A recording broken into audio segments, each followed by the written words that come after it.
찬송가 304장 찬송 드리심으로 목요일 새벽 예배를 하나님 앞에 드립니다. 새 찬송가 304장, 옛날 찬송가는 404장입니다. 새 찬송가 304장, 옛날 찬송가는 404장 찬송드립니다. 그 크신 하나님의 사랑 말로 다 형용 못하네.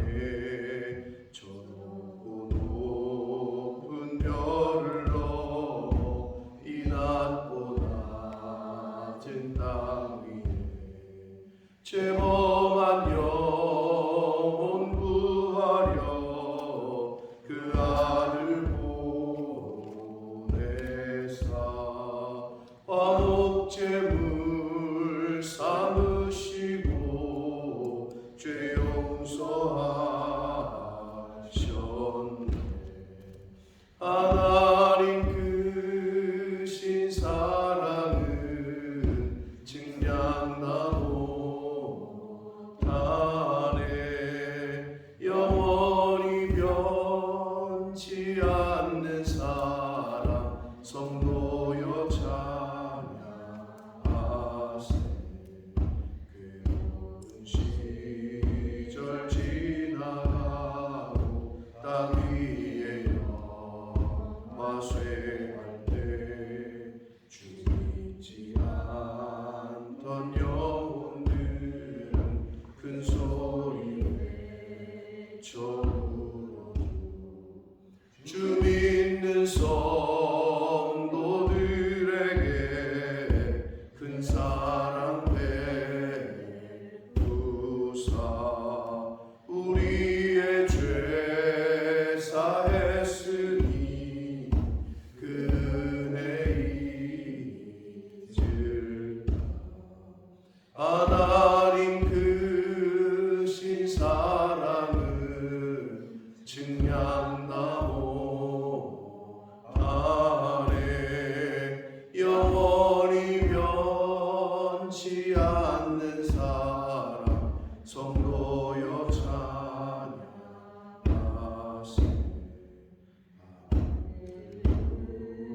구름 아리 삼고 바다를 물 삼아도 하나님의 사랑 다 기록할 수 없겠네. 하나님의 크신 사랑 그 어찌 닿았을까. 저 하늘 높이 쌓아도 채우지 못하니. 하나님 크신 사랑은 증량나 못하네. 영원히 변치 않는 사랑 성도여 찬양하세. 아멘. 전능하사 천지를 만드신 하나님 아버지 하나님 믿사오니 그 외아들 우리 주 예수 그리스도를 믿사오니 이는 성령으로 잉태하사 동정녀 마리아에게 낳으시고 본디오 빌라도에게 권한을 받으사 십자가에 못 박혀 죽으시고 장사한 지 사흘 만에 죽은 자 가운데서 다시 살아나시며 하늘에 오르사 전능하신 하나님 들에 앉아 계시다가 저희로서 산 자와 죽은 자를 심판하러 오시리라. 성령을 믿사오니 거룩한 공예와 성도와 성도를 돕는 것과 죄를 사하여 주시는 것과 몸이 다시 사는 것과 영원히 사는 것을 믿사옵나이다. 아멘. 찬송가 430장 찬송드립니다. 새 찬송가 430장, 옛날 찬송가는 456장입니다. 새 찬송가 430장 찬송드립니다. 주와 같이 길 가는 것 즐거운 일 아닌가. 우리 주님 걸어가신 발자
같이 주와 같이 걷겠네.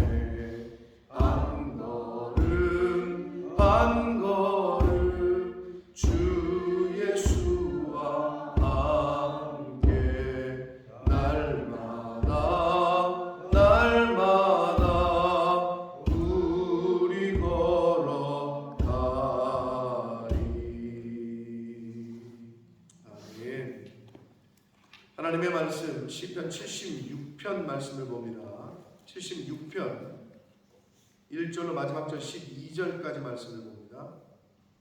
시편 76편 1절로 마지막 절까지 말씀을 한 절씩 교독합니다. 하나님은 유다에 알려지셨으며 그의 이름이 이스라엘에 알려지셨도다.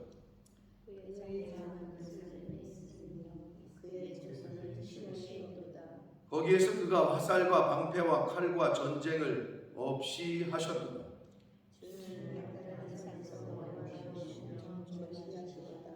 마음이 강한 자도 가진 것을 빼앗기고 잠에 빠질 것이며 장사들도 모두 그들에게 도움을 줄 손을 만날 수 없도다. 야곱의 하나님이여 주께서 붙드시는 영광과 마리가 다 주님이 전쟁하나이다. 주께서는 경외받을 이시니 주께서 한번 노하실 때에 누가 주의 목전에 서리이까.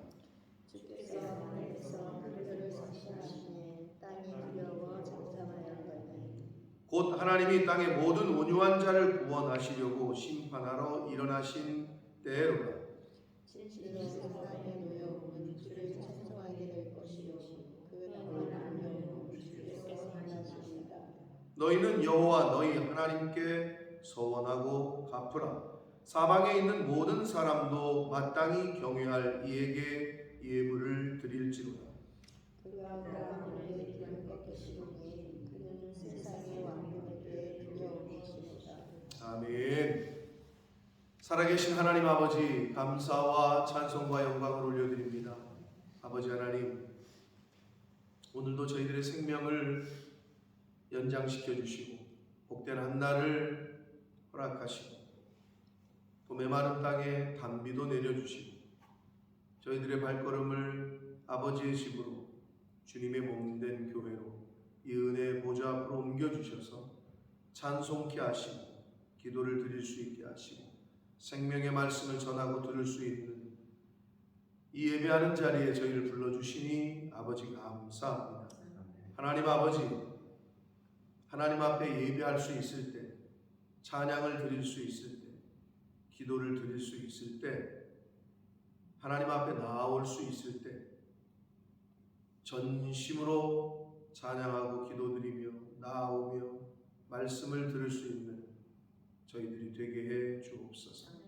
아버지, 이 말세 지말에 예배를 드리고 싶어도 예배를 드릴 수 없으며 말씀을 듣고 싶어도 들을 수 없는 때, 기도를 드리고 싶어도 아버지 앞에 나오고 싶어도 그러지 못할 때가 곧 옴을 깨닫게 하시고 하나님이 허락하시는 때에 감사함으로 기쁨으로 전심으로 하나님께 나아오는 저희들이 될 수 있도록 성령 하나님 임마누엘과 함께해 주옵소서.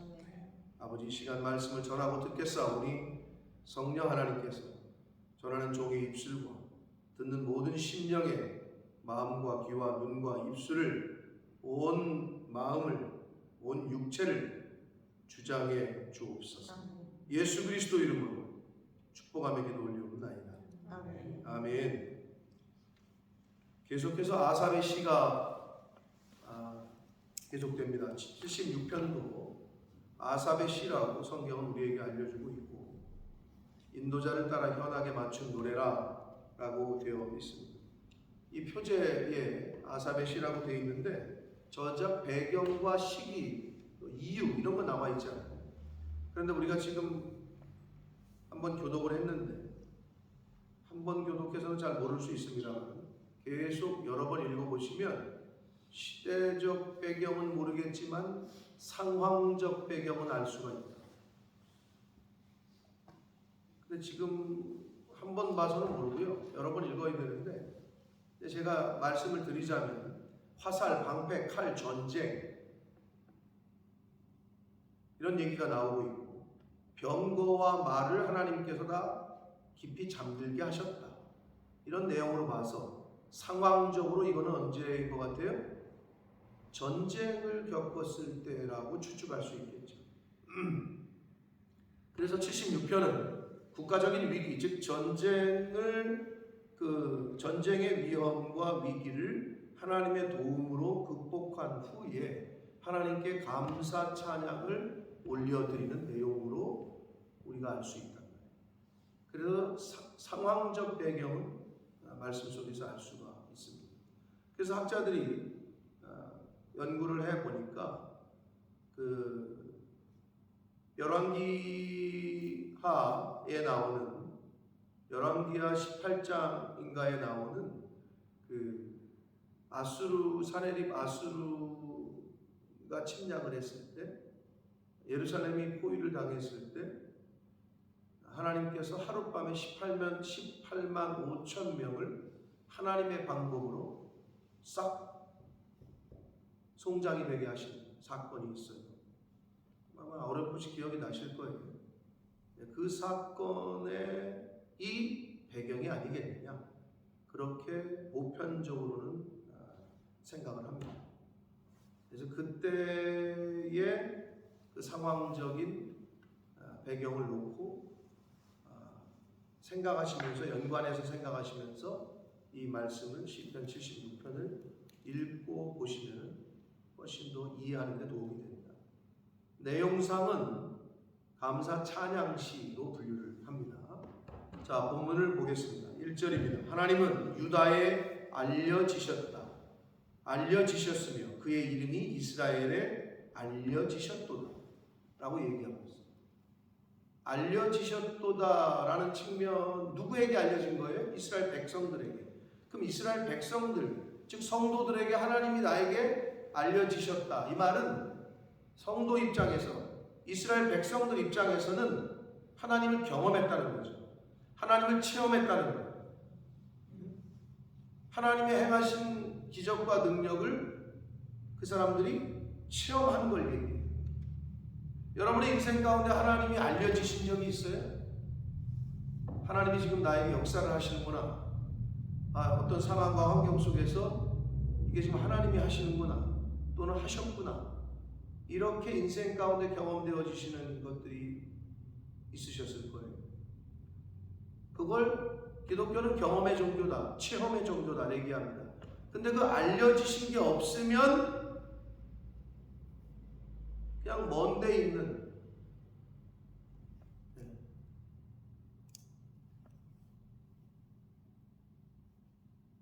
우리나라 대통령이 누굽니까 지금?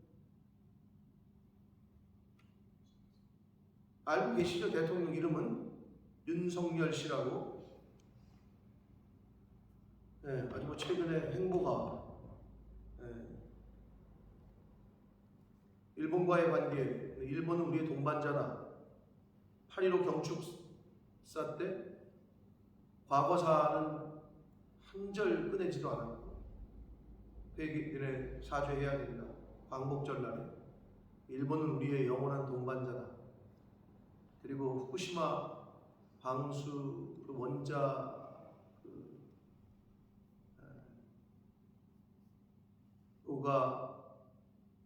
터지고 발생을 했을 때 오염수 문제를 갖고 그 얘네들은 방법이 없어요. 그 오염수를 바다에 버리는 수밖에. 근데 이제 세계의 주목을 받고 이목을 받으니까 미적미적 되다가 한국하고 미국의 동의를 얻어서 오늘부터 방류를 시작했어요. 근데 그 양이 얼마나 많으냐? 30년 동안 방류를 해야 돼요, 오염수를.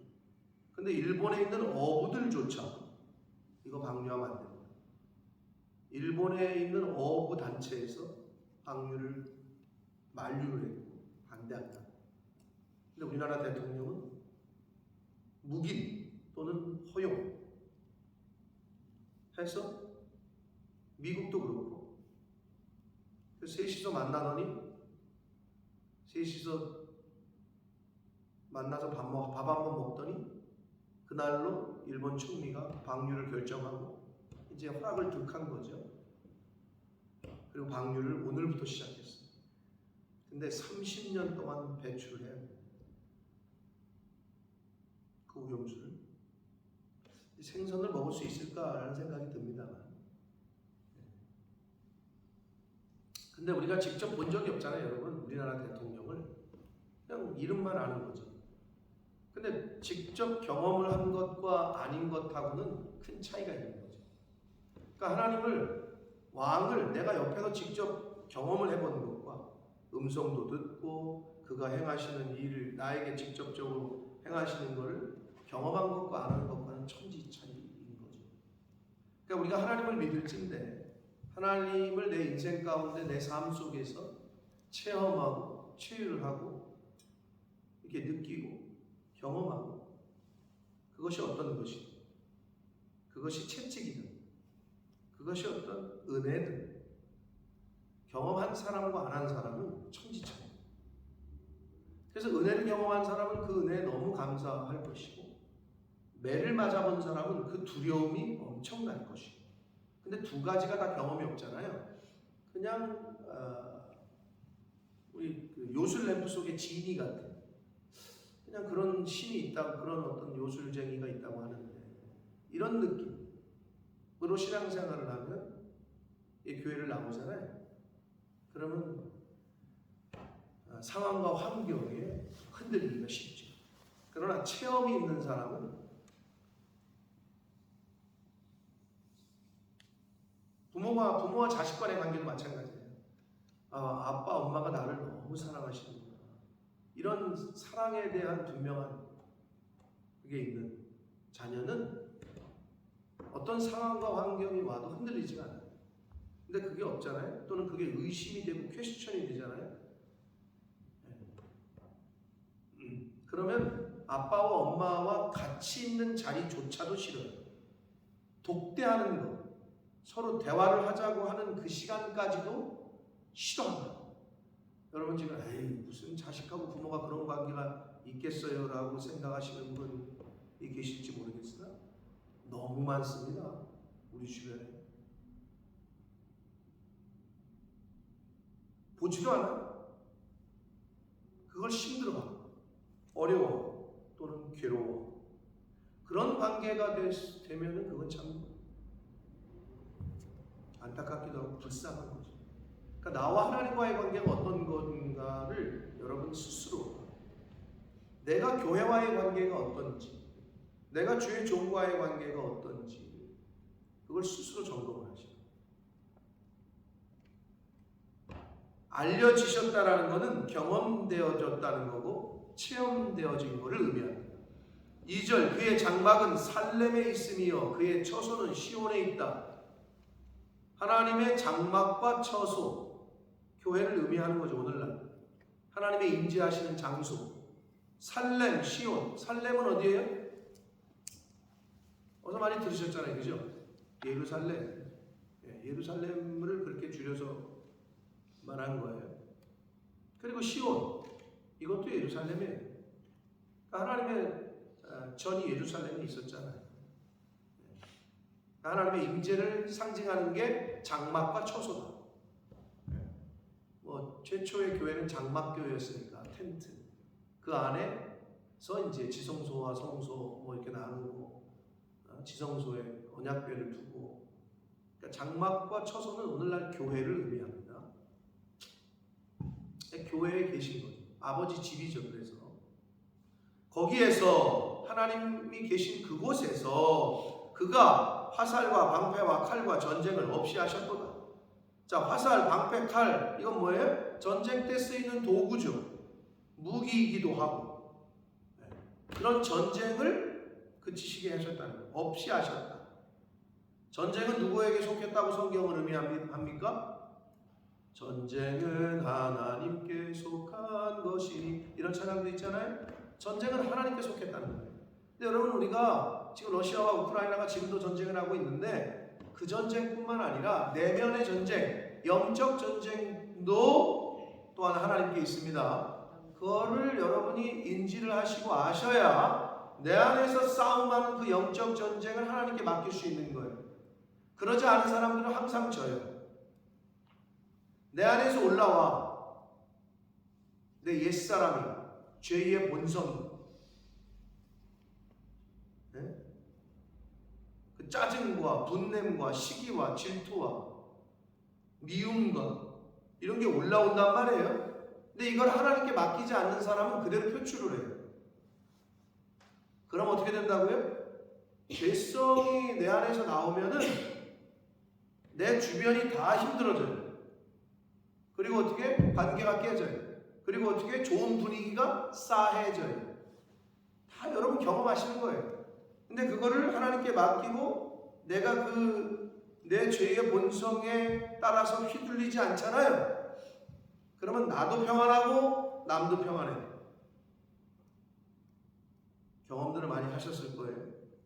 그래서 어떻게? 전쟁은 하나님이 없애주시는 거예요. 내가 못 없애요. 전쟁은 하나님께서 끝나게 해주셔야 끝나진다. 왜? 전쟁은 하나님께 속했기 때문입니다. 성경 말씀대로. 주는 4절 약탈한 산에서 영화로우시며 존귀하시도다. 굉장히 은유적이고 비유적인 표현인데요. 약탈한 산. 그게 뭐겠어요? 아수르가 당시의 대제국이었단 말이에요. 이스라엘도 침략을 한단 말이에요. 약탈한 것들을 산처럼 쌓아두는 나라였다. 그러니까 얼마나 많은 나라를 다 먹었겠어요. 정복해서 삼았단 말이에요. 식민지로. 그 약탈한 것들이 얼마나 많으면 산처럼 보입니다. 약탈한 산. 대단한 거죠. 약탈한 산에서 영화로우시다. 존귀하시다. 즉 그들이 아무리 강해서 많은 민족과 많은 나라를 정복하고 약탈한 것을 산처럼 쌓아 놓았을지라도 영화로우시고 존귀하신 분은 아수르가 아니라 하나님이시다. 주님이시다. 여호와시다. 라고 고백하고 있는 거예요. 5절 마음이 강한 자도 가진 것을 빼앗기고 잠에 빠질 것이고 장사들도 모두 그들에게 도움을 줄 손을 만날 수 없다. 마음이 강한 자, 장사들 누구겠어요?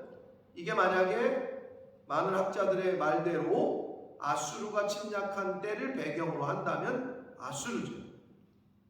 마음이 강하다는 것은 여기서는 긍정적인 의미가 아니라 마음을 강하게 해 이때가 아니고 이거는 교만한 권리입니다. 교만. 하나님까지도 업신여겼던 아수르 랍삭에 보내가지고 야 니네 하나님이 어디 계시냐? 어디 구해봐라. 그래 막 퍼붓잖아요. 18장 19절에 열왕기야. 그랬더니 히스기야 왕이 옷을 찢고 마음에 그 함을 막 어떻게 주체할 수 모르는 그걸 가지고 하나님의 전에 들어가서 기도하잖아요. 그랬더니 어떻게 했어요? 18만 5천 명이 하룻밤 사이에 소금장으로 변한단 말이에요. 왜? 하나님은 그런 능력이 있으시니까. 초자연적인 일이 벌어져요. 열왕기하 19장에 보면. 그러니까 마음이 강한 자, 교만한 자, 아수르를 말해요. 가진 것을 빼앗기고 잠에 빠질 것이고. 왜? 잠들게 해서 하룻밤에 다 죽이거든요. 하나님이. 장사들, 이것도 아수르. 모두 그들에게 도움을 줄 손을 만날 수 없다. 이거는 아니 장사들이 왜 장사해요? 활을 잘 쏘든지 칼을 잘 쓰든지 창을 잘 던지든지 그럼 장사들에 딸린 손이 도움을 줄 손을 만날 수 없다. 이 말은 손 하나 까딱 못했다는 걸 의미하는 거예요. 손을 움직이지도 쌓아보지도 못했다는 걸 의미하는 거예요. 아니 당시에 이스라엘은 아수르를 대적할 만한 병력이나 능력이나 힘이 없었어요. 누가 봐도 객관적으로 보면 이건 상대가 안 되는 거야. 근데 하나님께서 그때의 하나님의 방법으로 일단 물리치시죠. 6절 봅니다. 야곱의 하나님이여 주께서 꾸짖으시며 병거와 말이 다 깊이 잠들었다. 열왕기하 19장 35절에 정확하게 다 잠들게 하시고 하룻밤에 18만 5천 명을 그냥 죽이십니다.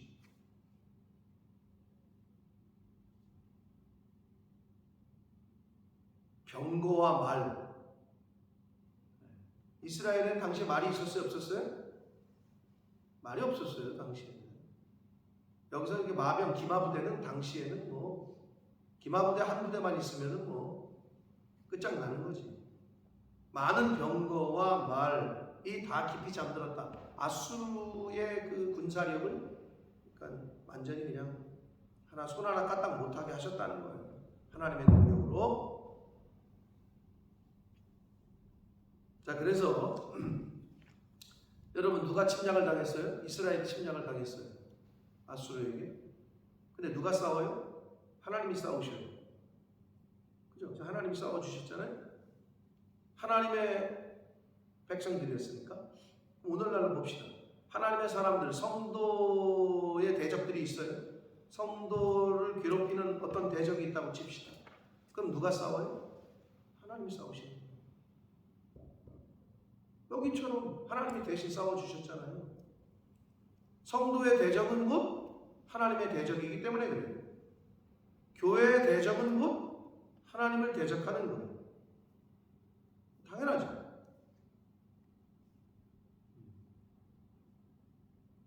근데 교회의 대적, 성도의 대적은 어디에 있을 것 같아요?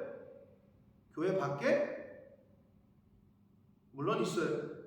그러나 교회 안에도 있어요. 그러니까 그럴 때 너무 놀라지 말라.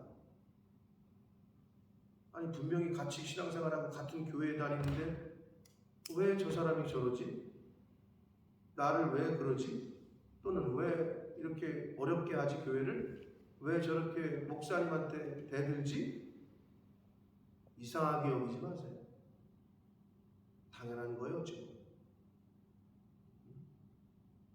교회 밖에만 있는 게 아니에요. 예수님이 뭐라 그러셨어요? 알곡과 쭉정이가 함께 있다니까. 양과 염소가 함께 있다니까. 그럼 어떤 의미에서는 왜 그럴까요? 제가 이면수 얘기했나? 정원인가? 거기에 천적인 매기가 하나 있어야 그들이 산다니까. 교회는 정말 다 천사 같은 사람들만 있는 곳이 아니에요. 그러니까 시끄러운 곳이에요. 여러분 어느 교회를 찾아가 봐요. 세상에. 내 마음에 있는 교회가 있나? 없다니까요. 그 말은 곧 제가 누누이 말씀드리지만 교회는 나를 고치러 오는 곳이지 다른 사람을 고치려고 생각하지 마시고 교회 갔다 와가지고 아내한테, 남편한테, 자식들한테, 부모한테 오늘 말씀 잘 들었지? 똑바로 해. 그 얘기를 나한테 하라고 거울 보고 남편한테, 아내한테 하지 말고 오늘 말씀 잘 들었지? 똑바로 하라고. 그거를 누구한테 하라고? 나한테.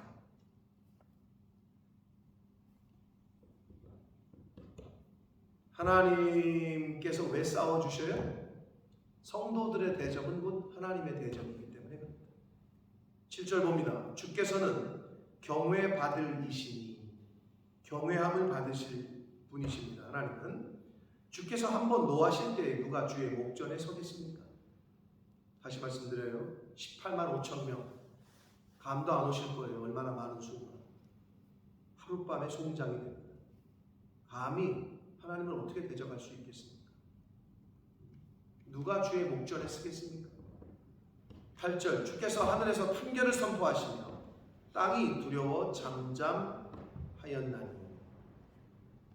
하나님 재판장으로 심판주로 이제 판단하시고 심판하실 때 땅이 두려워한다는 것. 온 피조 세계가 두려워하고 잠잠하니 9절 곧 하나님이 땅의 모든 온유한 자를 구원하시려고 심판하러 일어나신 때로다. 여러분 학교에서 시험을 왜 봅니까? 공부를 열심히 평소에 한 사람을 구별하기 위해서 보는 겁니까? 평소에 공부를 잘했나 안 했나 안 한 사람을 구별하러 보는 겁니까? 시험이라는 게 합격할 사람을 구분하기 위해서 보는 겁니까? 떨어질 사람을 가려내기 위해서 보는 겁니까? 시험이? 양승이 형, 네 생각은 어때? 말장난 같은데 둘 다. 그렇지, 둘 다라는 거야. 심판의 의미는 두 가지 의미가 있다는 거야. 항상 예수님의 재림은 두 가지 의미야. 죽는 사람들에게는 심판이고 상 받을 사람들에게는 너무 기쁜 날이지. 그걸 얘기하는 거야, 제발. 그러면 믿음의 성도들에게 왜 믿음의 시험이 올까요? 구별하는 거죠. 믿음이 있다고 하는데 저 사람이 진짜 믿음인지 가짜 믿음인지 시험을 봐야 알 거 아니에요. 그러니까 시험이 얼마나 기다려지겠어요. 하나님이 또 이때 나의 믿음을 써먹으라고 하시는구나. 이때 또 하나님이 나의 믿음을 한번 나타내 주시려고 하시는구나. 이렇게 시험과 환난과 고통으로 보이는 것들을 대한다면 시험 당할 때 어떻게 해야 돼요? 온전히 기쁘게 여기는 거죠. 환난 당할 때 어떻게 해요? 야, 하나님이 나를 또 하나님의 은혜를 한 번 더 경험하라고 하시는구나. 체험하라고 하시는구나. 그렇게 생각하고 계시죠? 못하셨다면 그렇게 생각하셔야 돼요. 그게 믿음 있는 자의 자세요, 태도입니다. 아멘. 그게 안 되면 여러분 인생이 힘들어져요. 그리고 신앙생활하는 내 자신이 이율배반적으로 느껴져요. 나 믿음이 있다고 하는데 내가 이 상황에서 왜 이렇게 행동하지? 이게 뭐지? 내가 진짜 믿는 사람인가? 내가 진짜 교회 다니는 교인이 맞나? 내 스스로가 그런 이중성에 빠지게 된다고. 내가 진짜 믿는 거야, 안 믿는 거야?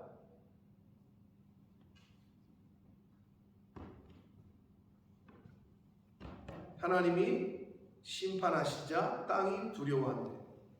그런데 땅이 두려워하는데, 땅을 심판하시니까 이 세상 것들을, 근데 땅의 모든 온유한 자를 구원하시려고 심판하신대요.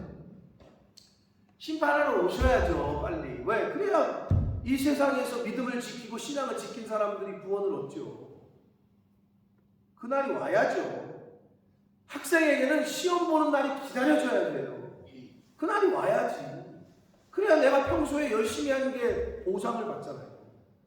그래야 내가 장학금을 받을 거 아니에요. 그래야 내가 칭찬을 받을 거 아니에요. 너 열심히 했구나. 그럴 거 아니에요. 땅의 모든 온유한 자를 구원하시려고 심판하신다. 이렇게 돼 있다고. 근데 땅의 모든 자가 아니라 이제 온유한 자라는 조건이 붙었어요. 마태복음 5장에 8복장에 보면 심령이 가난한 자는 천국이 그 사람의 거래요. 근데 거기에 이제 NIV 성경에서는 어떻게 번역을 했냐? 그 부분은 The poor of spirit이라고 해요. 심령, 마음이, 영이 가난한 자 이렇게 돼 있어요. 그런데 여기 온유한 자라는 말의 원어적 의미가 가난하다라는 뜻이 있어요. 그러니까 약간 비슷해. 그런데 성경에서 말하는 온유함은, 일단 온유라는 그 성품은 하나님의 성품이에요. 그러니까 하나님의 성품을 닮은 자겠죠? 근데 온유가 어떨 때 온유해지느냐? 하나님을 전적으로 믿고 하나님께 모든 것을 맡기고 나서 마음이 평안한 상태. 예를 들면 돈을 집안에 현찰이 있는데 이걸 도둑이 가져갈까 말까 막 걱정하잖아요. 현찰을 잊어버릴 수도 있고. 그런데 그 돈을 은행에 맡기고 나올 때에 그 느껴지는 평안함. 이제는 입금이 됐다. 평안함. 하나님께 모든 것을 맡기고 난 후에 평안함을 이루는 상태를 온유함이라고 얘기해요. 그러면 그 마음의 평강과 평안이 왜 없느냐? 그게 깨지는 사람은 하나님께 전적으로 맡기지 못한 거예요. 즉 믿음이 부족한 거예요. 그래서 믿음이 없는 사람은 마음에 평안이 없어요. 당연하죠. 여러분, 남편이 출근을 해요. 그런데 저 남편이 오늘따라 왜 저렇게 멋있게 입고 가고 왜 향수 안 뿌리던 향수를 뿌리지? 근데 막 퇴근 시간이 됐는데 안 온대. 뭐 회식이 있대. 또는 뭐 누가 뭐 있대. 이 사람 딴 여자 만나나? 이렇게 의심하기 시작하잖아요. 그러면 그 아내의 집에서의 아내의 평안은 깨져요. 당연하겠죠. 의심은 평안을 없애는 첫 번째예요. 그러니까 이 온유함은 믿음과 아주 직간접적으로 연결이 되어 있어요. 하나님을 전적으로 신뢰하지 못하고 믿지 못하는 심령은 마음에 평안이 없어요. 평안할 수가 없지. 그래서 온유함은 믿음과 연관이 있어요. 그래서 실제로 어떤 사람의 얼굴과 인상을 보면 사람 참 아주 부드럽네, 온유하네, 아주 사람의 인상이 너무 좋네. 이거는 그 사람은 마음 상태가 평안한 거예요. 근데 여러분도 아시겠지만 내 마음이 지옥이고 마음이 분노로 가득 차 있는 사람은 얼굴만 봐도 따갈 수 있어요. 아니 왜? 무슨 일이야? 집에 무슨 일 있어? 당연히 그렇게 나와요. 얼굴이 어두워요. 밝질 않아요. 분노가 여기 가득 차 있어요. 날카로워요. 뾰족해요. 그런 상태에서 말이 하나 나가잖아요? 그럼 이제 싸우자는 거지. 아무것도 아닌데 싸우자는 얘기로 자꾸 덤벼. 그게 어떤 상태야? 온유함이 없는 상태야. 그 사람. 평안이 없어 이 안에. 그러니까 그렇게 나가는 거예요. 자, 그러면 모든 온유한 자를 구원하신다. 이 말은 어떻게 바꿀 수 있다? 모든 믿는 자를 구원하신다. 왜? 믿음이 구원의 첫 번째 요건이니까. 그래서 9절은 하나님께서 왜 심판하러 오시느냐? 믿는 자, 온유한 자를 구원하시기 위해서 오십니다. 10절 진실로 사람의 노여움은 주를 찬송하게 될 것이고 그 남은 노여움은 주께서 금하실 것이다. 자, 이거는 여러분 지금 10절 읽으실 때 이해가 되시는 분은 어떻게 이해를 하시는지 모르겠는데 좀 난해한 구절이긴 해요. 사람의 노여움은 주를 찬송하게 됩니다. 노여움은 주를 찬송하게 됩니다. 자, 이건 뭔 얘기냐면요, 악인의 멸망을 보고, 한마디로 하나님께서 악한 사람들을 심판하시고 멸망하는 것을 보고 그 하나님을 찬송하게 된다는 거예요. 그러면 사람이 누구의 노여움? 사람의 노여움? 사람의 분노? 사람의 미움? 결국은 그것 때문에 망한단 말이에요. 악한 사람들은.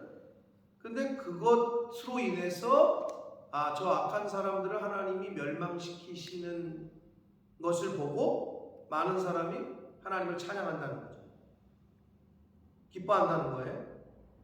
결국은 뭐예요? 내 안에 있는 그 하나님이 버리라고 하신 것들을 버리지 못할 때 그 버리지 못하는 것으로 인하여 그 사람은 멸망을 당한단 말이에요. 심판을 받는단 말이에요.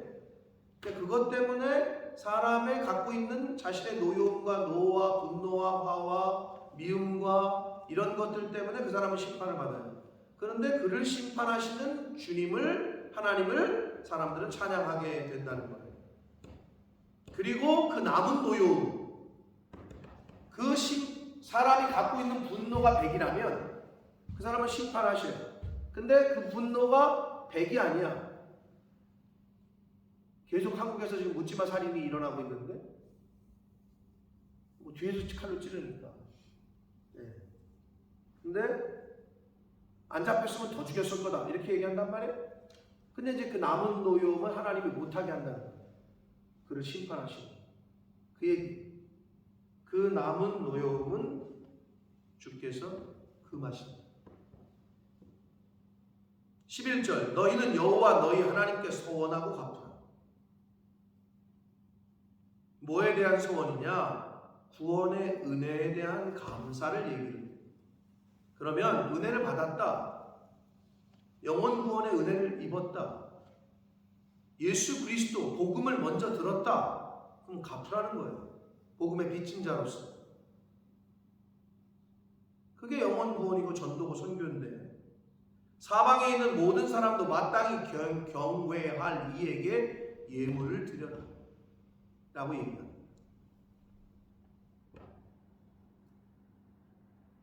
선교에 대한 간절한 마음이 있는 사람은 선교원금을 드립니다. 예물을. 하나님의 교회 건축에 대한 마음이 간절한 사람은 건축헌금을 드립니다. 여기 나오잖아요. 왜? 하나님이냐 물질이냐 두 가지 중에 하나라니까요.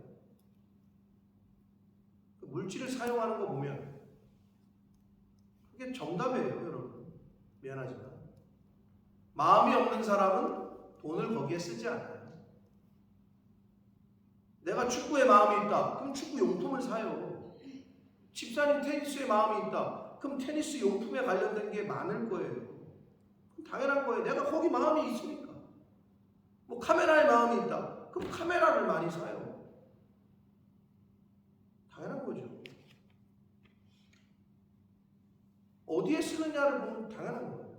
그러니까 하나님께 그 구원의 은혜에 대한 감사를 갚으라고 얘기해요. 우리는 왜? 빚진 자니까. 그런데 그 갚아야 될 첫 번째는 사실은 하나님이죠. 하나님이 구원의 은혜를 베푸셨어요. 너무 감사하잖아요. 여러분, 인간이 첫 번째로 감사해야 될 거는 부모잖아요. 부모가 없었으면 내가 이 세상에 태어날 수도 없었고 있지도 않잖아요. 나를 먹여주고 키워주고 길러줬잖아요. 그러면 그 부모에게 용돈을 드리는 게 갚아야 그 은혜를 갚는 게 당연하잖아요. 근데 당연한 거를 그냥 당연한 걸로 여기고 안 하는 사람들이 좀 많아요. 부모는 나한테 주는 사람이지 내가 드리는 사람은 아니다라고 생각하는 사람들이 얼마나 많은지 몰라요. 많고 적음의 문제가 아니에요. 아유, 돈이 없어요. 먹고 살기 힘들어요. 10,000원이라도 드려? 없으면. 50,000원, 100,000원이라도 드려? 없으면. 근데 50,000원, 100,000원도 안 한다? 마음이 없는 거예요. 하나님께 예물을 드리는데 없어? 하나님이 잘 알겠지. 니네 진짜 힘들구나. 그럼 과거의 두랩돈을 부자가 낸 이만큼보다 많다고 하신 하나님을 기억 못하나? 1파운드라도 드려. 없으면. 안 하잖아요. 그건 부모에게 안 하는 거랑 똑같은 거예요. 하나님에게 예물을 드리진 않아. 그러면서 믿는데 앞뒤가 안 맞는 거라니까. 부모에게 감사한데 근데 그 부모에게 뭐 과일이라도 사드시라고 또는 용돈을 드리질 않아. 그건 앞뒤가 안 맞는 거라니까요. 자기가 진짜 부모님에게 감사하잖아요. 그렇게 안 해요. 아마 뭐 여러분 당연하실 거예요. 마땅히 경외할 이에게 예물을 드려라 라고 말씀합니다. 마지막 12절입니다. 그가 고관들의 길을 꺾으신다. 여기서 길은 심령, 마음이라고 번역되는 단어. 즉 그들의 마음, 교만함을 꺾으신다. 고관, 높은 사람들이죠. 높은 사람들의 마음, 즉 교만한 마음을 꺾으신다. 그는 세상의 왕들에게 두려움이시다. 누가? 하나님. 18만 5천 명이 하룻밤에 성장이 됐을 때 그 아수르 군대가 느꼈던 두려움은 극에 달했어요. 왜? 경험하지 못한 일이었기 때문에. 반대편에서 볼 때는 하나님의 위대하심과 하나님의 능력에 대한 경외심이 있었겠죠. 사랑하는 성도 여러분, 여러분이 하나님을 경외하십니까? 아멘? 네. 하나님을 경외하신다면 두렵고 떨리는 마음으로 하나님 앞에 예배하는 자리에 나올 때 그렇게 준비된 마음으로 준비된 예물로 하나님께 드려야 됩니다. 하나님은 그 마음을 다 보세요. 성경이 뭐라 그래요? 공수로 보이지 말라. 저는 하나님을 신뢰하고 믿기 때문에 내가 그렇게 하나님 앞에 구별하는 거지.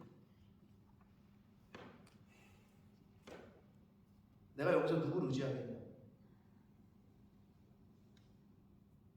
제 노후를 책임져 줄 분들이 여기 있는지 모르겠어. 그런 생각이나 갖는지 모르겠어. 예를 들면 이런 거랑 똑같아. 자식이 부모님의 노후를 책임지려고 생각을 한다. 여러 자식들 중에. 아닌 자식도 있을 거고 그런 자식도 있을 거죠. 근데 저는 하나님께 맡깁니다. 그게 어떤 방법으로 인도하실지 저는 몰라. 근데 저는 하나님께 맡겨요. 그래서 어디 노후 연금에 안 넣어요. 그냥 하나님께 드리지. 왜? 그게 저의 믿음입니다. 사랑하는 성도 여러분,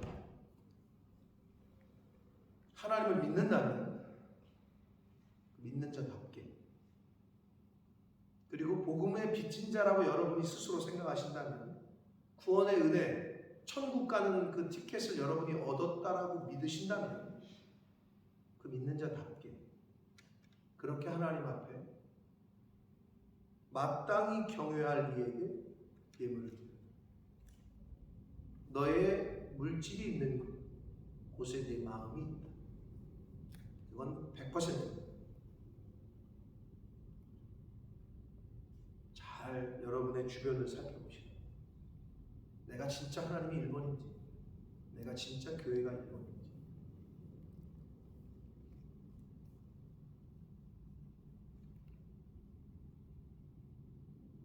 그래서 하나님이 보호하시고 하나님이 인도하시고 하나님이 책임져 주시는 그런 복된 인생을 사시기를 축복하고 여러분의 그런 모습을 보고 여러분의 자녀들 또한 저렇게 살아야 된다. 아버지 엄마가 저렇게 신앙생활 했더니 저렇게 은혜를 받았구나. 여러분의 자녀들 또한 그 하나님의 인도하심과 보호하심 받게 되는 은혜가 여러분을 통해서 부모된 우리를 통해서 우리의 다음 세대, 자녀 세대가 그러한 복을 받게 되어지기 예수 그리스도 이름으로 축복합니다.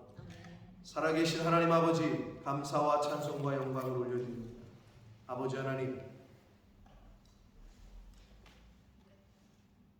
이스라엘 백성들을 포위하고 정복하려고 했던 아수르의 군대를 하룻밤에 18만 5천 명을 송장으로 만들었던 그 사건을 기억합니다. 하나님의 백성들의 대적을 하나님께서 하나님의 대적으로 여기시고 친히 싸워주신 것을 우리가 성경을 통해 보고 듣습니다. 내가 하나님의 사람이고 내가 믿음의 사람이라면 나의 대적들을 하나님께서 친히 싸워주시고 물리쳐 주실 줄 믿습니다. 하나님, 내가 하나님 앞에서 전적으로 하나님 앞에 모든 것을 맡기고 전적으로 믿음을 보여드리는 온유한 자인지를 스스로 점검하게 하셔서 온유한 자, 마음이 평안한 자, 교만하지 않고 심령이 가난한 자, 내가 그러한 신앙생활을 하고 있는지 나를 먼저 살피게 하시고 내가 하나님 앞에 받은 은혜에 감사해서 그 은혜를 갚고 있는지 하나님 앞에 준비된 예물을 올려드리는 삶을 살고 있는지 아니면 하나님보다 물질이 우선인지 교회보다 내가 먼저인지 내 가족이 먼저인지 이거를 스스로 점검케 하시고 성령 하나님 품어야 될 마음을 품게 하시고 가져야 될 마음을 갖게 하셔서 하나님이 그 품은 마음과 그 믿음에 복을 주실 수 있도록 거기에 합당한 자 내가 되고 우리 가정이 되고 우리 자녀들이 되고 주님의 몸된 교회가 되어지도록 주여 은혜 내려 주옵소서. 예수 그리스도 이름으로 축복하며 기도 올려옵나이다.